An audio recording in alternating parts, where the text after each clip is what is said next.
5 preuves que l'islam n'est pas une religion appelant au meurtre des juifs. Le conflit israélo-palestinien a attisé la haine entre deux peuples de religions différentes qui avaient pourtant réussi à cohabiter en paix jusque-là. Durant plus de 1300 années, musulmans et juifs ont réussi à vivre en paix, prouvant ainsi que l'islam n'est pas une religion antisémite. En voici 5 preuves historiques. Cinquièmement, la Seconde Guerre mondiale. Pendant la Seconde Guerre mondiale, l'État nazi a obligé ses alliés et les pays qu'elle avait conquis à coopérer dans l'opération d'extinction des Juifs.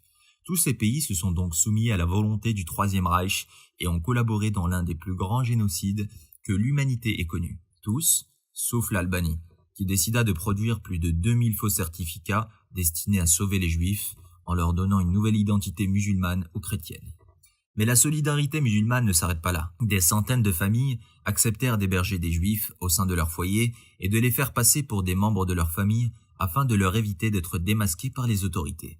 Dans son ouvrage, ils n'étaient pas frères et pourtant, Neshat Tojaz décrit la communauté juive d'Albanie et évoque le cas des nombreux juifs qui furent accueillis, cachés et protégés. C'est avec une approche différente de ce qu'on a l'habitude de voir dans la plupart des livres ou documentaires que l'auteur aborde cette période. La communauté juive n'y est pas seulement dépeinte en tant que communauté persécutée, mais aussi en tant que communauté albanaise vivant parmi d'autres Albanais, tous unis dans le même combat mené contre le nazisme et le fascisme. Combat livré pour protéger la vie, la dignité humaine, les biens et la richesse culturelle de chacun. Le célèbre membre du Congrès américain Tom Lantos a d'ailleurs remercié le peuple albanais le 6 mai 2005 lors d'un discours officiel au Albanian American Civic League pour tout le secours apporté au peuple juif.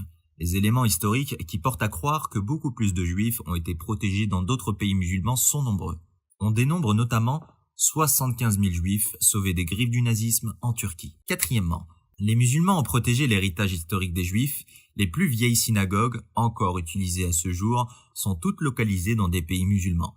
Vieilles de plus de 1000 ans pour certaines d'entre elles, de Tolède à Cordoue, en passant par la fameuse synagogue de Riba, les synagogues construites sur les terres musulmanes ont été préservées, et ceci sur les 3 continents sur lesquels l'islam s'est propagé, à savoir l'Europe, l'Afrique et l'Asie. Troisièmement, l'autorisation de vivre à Jérusalem.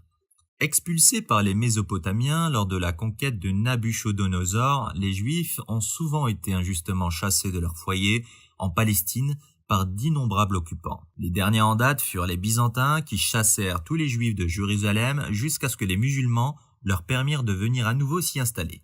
En effet, l'historien Moshe Gil nous apprend dans sa publication A History of Palestine que suite à la conquête de Jérusalem par Abu Ubaida ibn al-Jarrah sous le califat de Omar ibn al-Khattab, les Juifs furent officiellement autorisés à revenir dans la ville.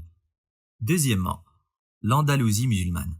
Les Juifs sont unanimes pour dire que le judaïsme a connu son âge d'or en territoire musulman. Lorsque l'Andalousie était administrée par ces derniers, la culture juive et hébraïque n'a jamais connu d'essor aussi important sur le plan social, culturel, intellectuel et religieux qu'au temps de l'islam, et sous la tutelle des musulmans. Toute civilisation, tout peuple, toute nation a besoin d'une stabilité pour s'épanouir et se développer culturellement. La paix apporte un progrès remarquable dans toutes les sciences et permet à l'homme d'améliorer sa productivité. Cette réalité est aussi vraie pour le peuple juif, qui, malgré son histoire tourmentée, a pu vivre avec paix et prospérité au sein des nations musulmanes. Cette période de prospérité sans égale pour les Juifs est appelée l'âge d'or de la culture juive. Cet apogée a permis une avancée considérable de la communauté juive sur de nombreux aspects, influençant même par la suite les penseurs européens qui se servirent de leurs exemples pour initier le siècle des Lumières.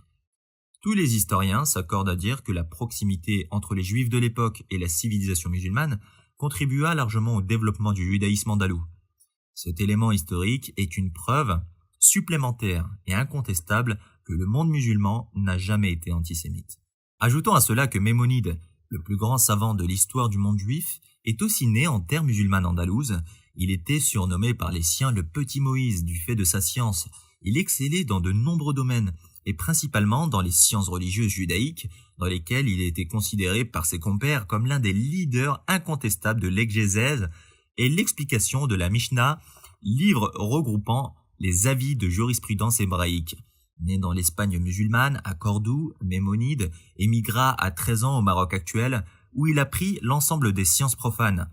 Il émigra par la suite en Égypte, puis en Tunisie, où il put profiter du savoir des musulmans de son époque dans de nombreux domaines. Maimonide était aussi le médecin attitré de Salah ad-Din al-Ayyubi, Saladin, poste qu'il occupa avec tant de brio que les rois d'Europe se mirent à le convoiter. La confiance que les musulmans avaient attribuée à Maimonide ne s'arrêtait pas là, puisqu'il eut aussi à occuper un poste d'enseignant à l'université d'Al-Qarawiyyin à Fès, qui est aujourd'hui encore la plus vieille université du monde encore en activité.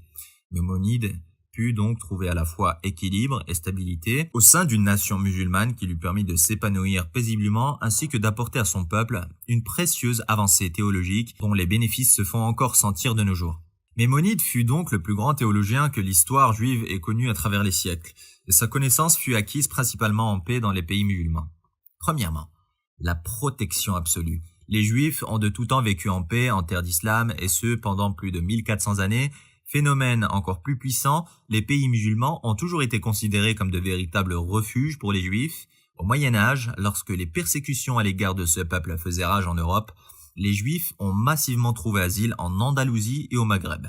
Rappelons que l'islam a même fixé les fondements de la société musulmane sur le respect des chrétiens et juifs vivant avec eux.